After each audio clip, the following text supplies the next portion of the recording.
의심의 여지 없는 월드클래스 손흥민 선수가 프리미어리그 10월의 선수로 선정되었습니다. 이로써 손흥민 선수는 2015년 프리미어리그에 데뷔한 이후 개인 통산 세 번째로 이달의 선수상을 받는 쾌거를 이루었습니다. 특히나 손흥민 선수의 이번 수상이 더 값진 이유는 현역 선수 가운데 네 번째로 많은 수상이 영예를 안았다는 것인데요. 세르히오 아구에로가 7회로 가장 많았고 팀 동료 해리 케인 6회, 레스터시티의 제이미 바디가 4회, 손흥민과 함께 가레스 베일, 사디오 마네, 모하메드 살라가 현역 선수 공동 4위에 올랐습니다. 역대로 살펴보자면 이달의 선수상을 3회 이상 수상한 선수는 21명에 불과합니다.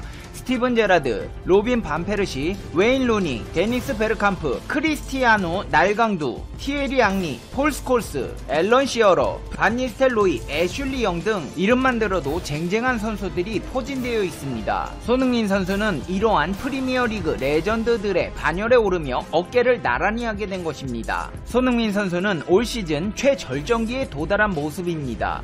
프리미어리그 8경기 8골로 에버튼의 도미닉 칼버트 르윈, 리버풀의 모하메드 살라, 레스터시티의 제이미 바디와 득점 공동선두에 올라 있습니다. 게다가 손흥민 선수는 공식 경기 12경기에서 무려 10골 5도움을 기록했습니다. 지난 시즌 자신의 최다인 30개의 공격 포인트를 기록한 손흥민은 이미 절반에 해당하는 15개를 채웠습니다.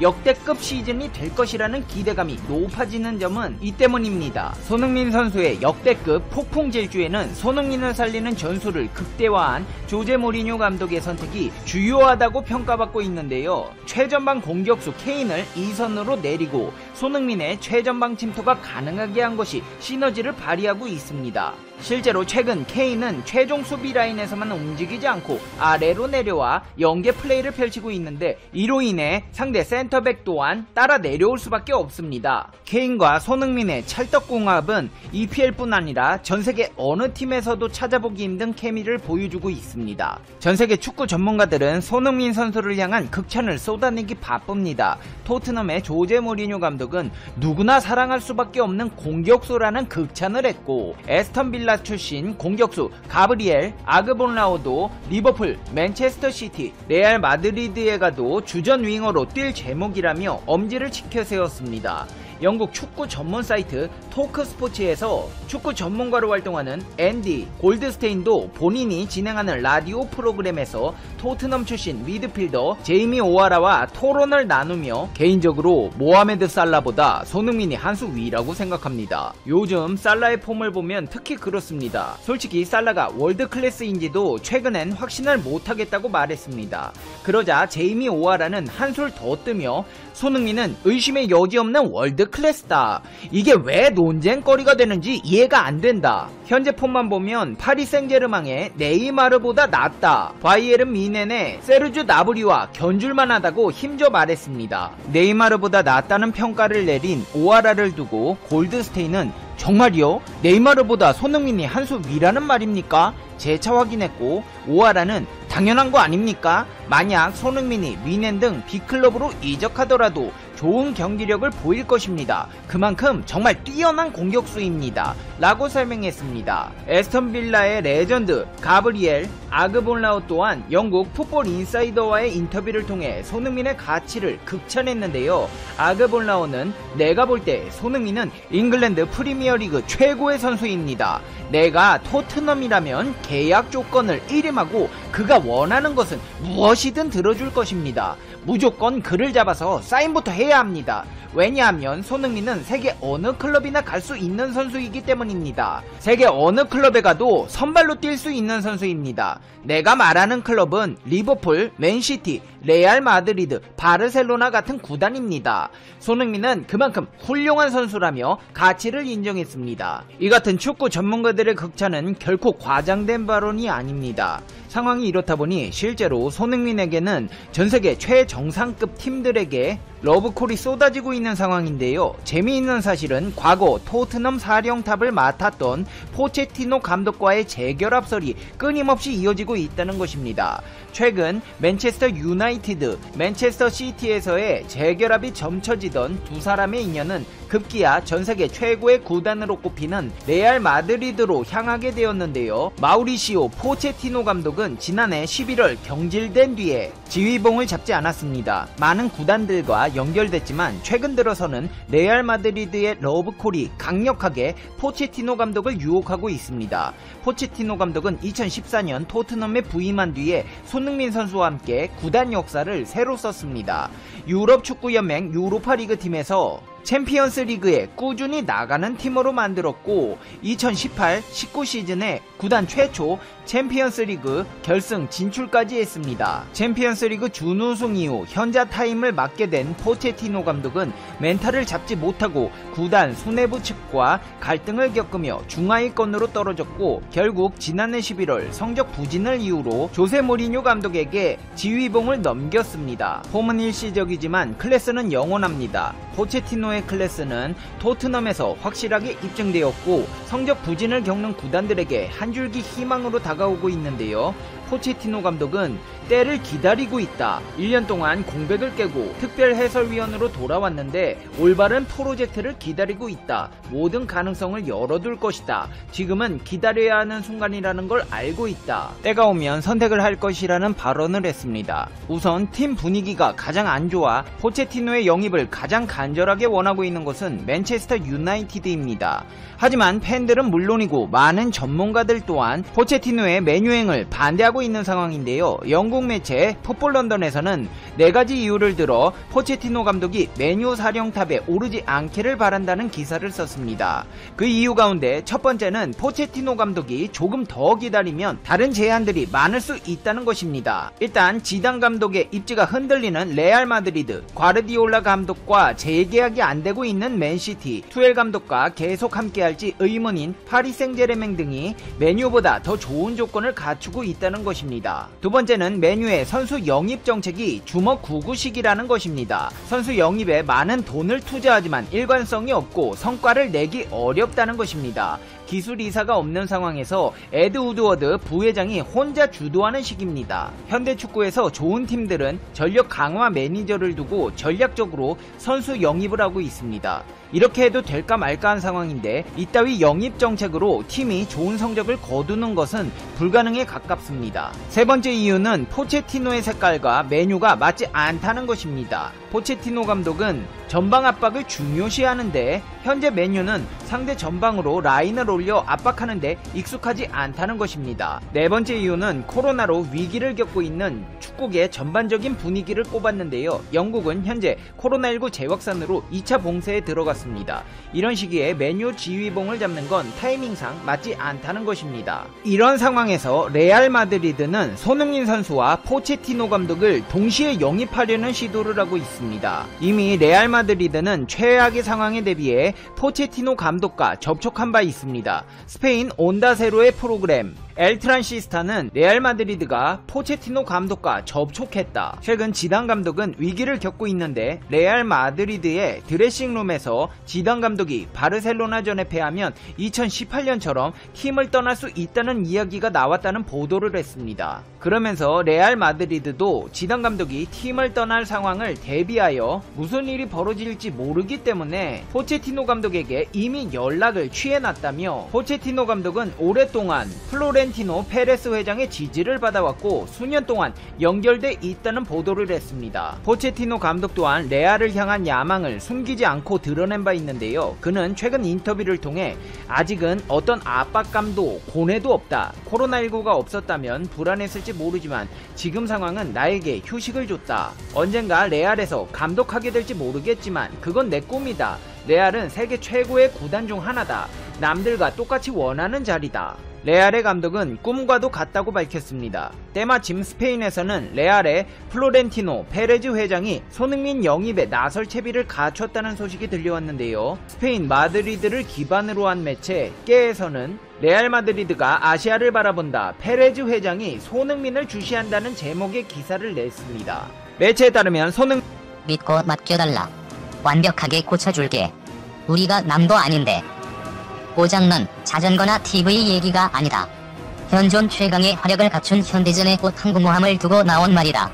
대체 얼마나 배짱이 두둑하길래 이렇게 화끈한 제안을 하는 것일까? 놀랍게도 손을 내민 쪽은 현재 미국과 패권을 다투는 중국. 한낱 재활용센터 주인으로 내몰린 상대방은 한때 미국과 좌우를 겨루던 러시아다. 러시아의 굴욕, 중국에는 기회. 중국이 달려든 먹잇감은 러시아의 항모 아드미랄 쿠즈네초프다. 구소련 붕괴 직전인 1991년 취역해 28년이 지난 노후함정이지만 러시아 유일의 항모라는 상징성 때문에 애물단지로 남았다. 2016년 시리아 군사작전에 투입돼 이슬람 국가 격퇴에 앞장서며 건재를 과시하는가 싶더니 가판이 짧아 함재기가 착륙 도중 바다에 빠지거나 고장이 잦아 링거 맞은 환자처럼 아예 옌선을 옆에 달고 다니면서 조롱거리로 전락했다. 미국이 11척의 항모로 전 세계 바다를 지배하는 것과 하늘과 땅 차이다.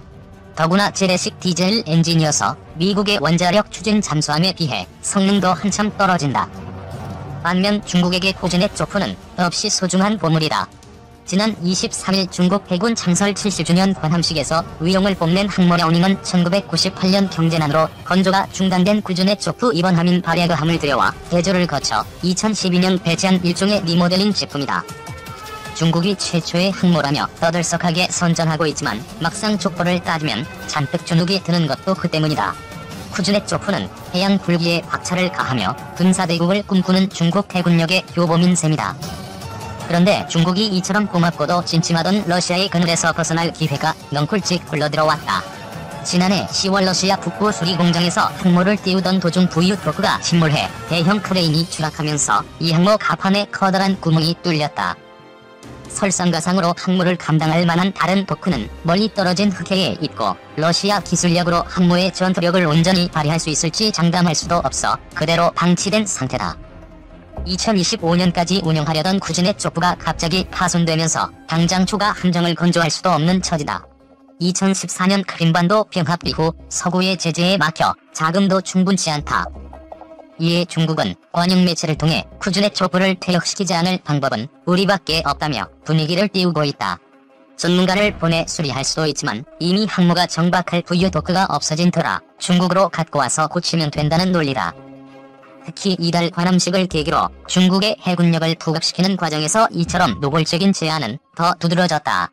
최초의 국산개발 항모인 산둥이 막바지 작업 중인데다 이보다 큰 세 번째 항모는 원자력 추진 방식으로 건조할 계획이어서 얼마든지 쿠즈네초프를 원상복구시킬 수 있다는 자신감의 표현이다.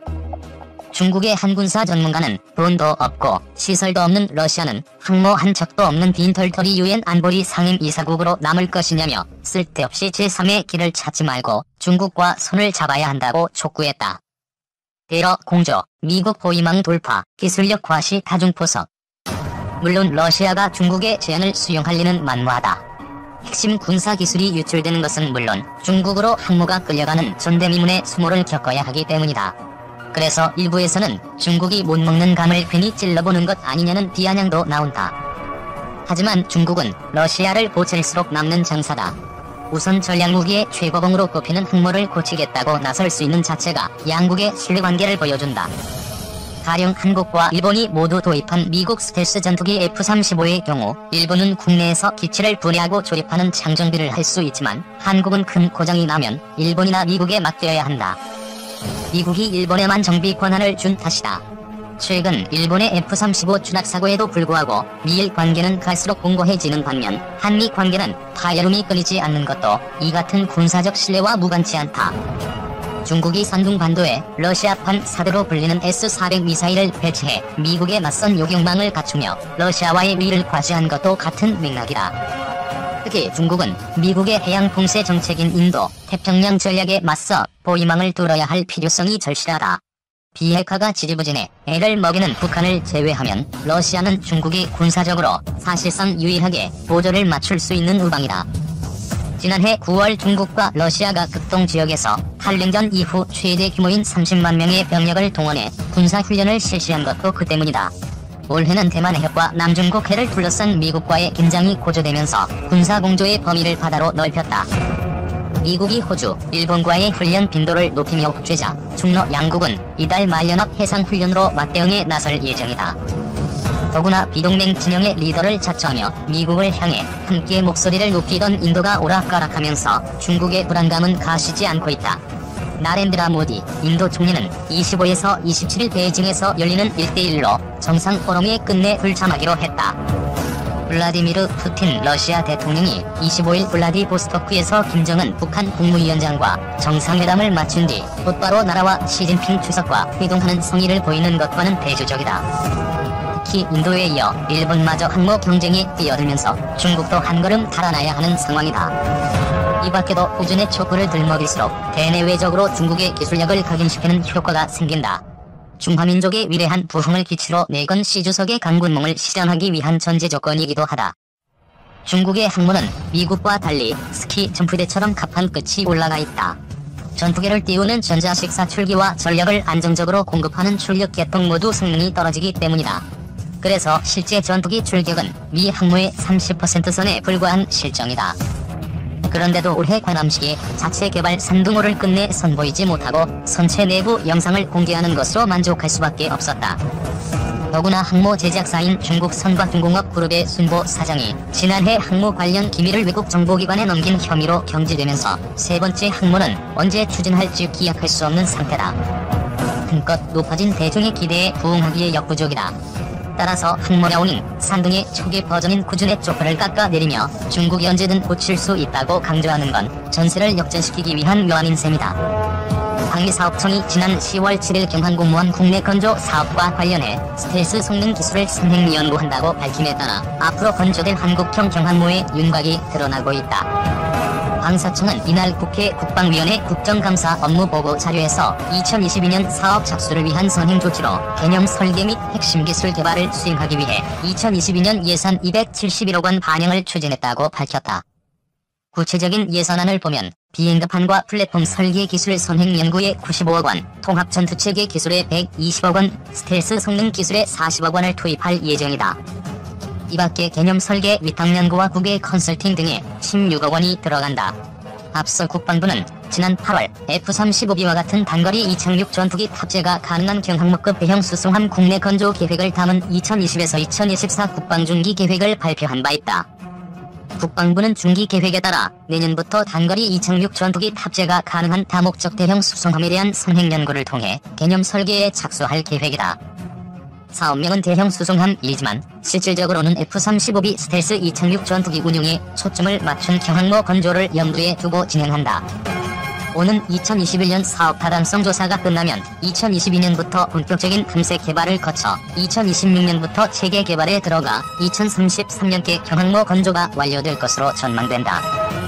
안승범 디펜스 타임스 편집장은 한국형 경항모는 2031년경 전력화할 것으로 보인다며 2040년 무렵부터는 동북아 지역에서 항모 6척 체제를 기반으로 한 중국이 항모 세력을 선도하고 일본과 한국이 그 뒤를 따를 것으로 보인다고 했다.